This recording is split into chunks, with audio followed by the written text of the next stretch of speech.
A very pleasant good morning to all of you. I am Siddhi Mishra of 8th standard and today I am here to discuss about a topic, doctrine of lapse. So I'll explain it in Hindi. So जब भारत पर अंग्रेजों का कब्जा चल रहा था तब 1848 से 1856 तक एक गवर्नर जनरल बने थे जिनका नाम था लॉर्ड डलहौसी। तो जब इंडिया में बहुत सारे ब्रिटिशर्स आ गए थे तब भी ऐसे किंग्स थे जो कि बहुत सारे एरियाज में रूल कर रहे थे, जैसे कि उदयपुर, नागपुर और झांसी। तो उन्होंने ब्रिटिशर्स ने एक लेटर सेंड किया लॉर्ड डलहौजी को, जो कि उस टाइम के गवर्नर जनरल थे 1848 से 1856 तक। तो उन्हें लेटर भेजा जिसमें ये लिखा कि आप हमारी मदद कीजिए, इन प्लेसेस को भी अनेक्स यानी कि इन प्लेसेस पर भी कब्जा करने के लिए कोई आइडिया दीजिए हम लोगों को।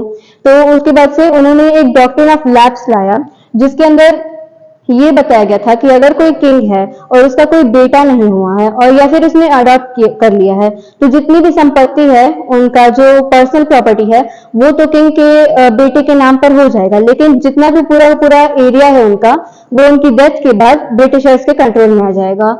यानी कि अगर उन्होंने बेटा अडॉप्ट किया है तो सारी सारी पर्सनल प्रॉपर्टी बेटे की हो जाएगी, लेकिन अगर बेटा नहीं है तो फिर जितनी भी प्रॉपर्टी है और जितना भी पूरा पूरा साम्राज्य है वो सारे के सारे ब्रिटिश के अंडर आ जाएगा।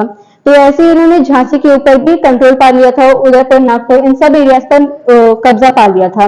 तो फिर क्या हुआ था, जब काफी सारे ब्रिटिशर्स के आर्मी में इंडियंस आ गए थे तब उन्होंने सोचा कि हमें झांसी को छुड़ाना चाहिए, क्योंकि झांसी की रानी लक्ष्मीबाई उस टाइम पर स्ट्रांग थी और उनके जो हस्बैंड थे उनकी डेथ हो गई थी और उनका कोई उस टाइम पर बेटा भी नहीं था, तो इसलिए उनको पेंशन दी जा रही थी।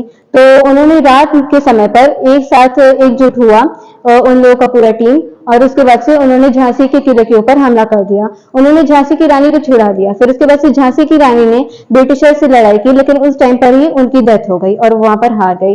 इसलिए झांसी भी उस टाइम पर लॉर्ड डलहौजी यानी कि डॉक्ट्रिन ऑफ लैप्स के कारण ब्रिटिशर्स के कंट्रोल में आ गया था। That's all for today's video. Thank you.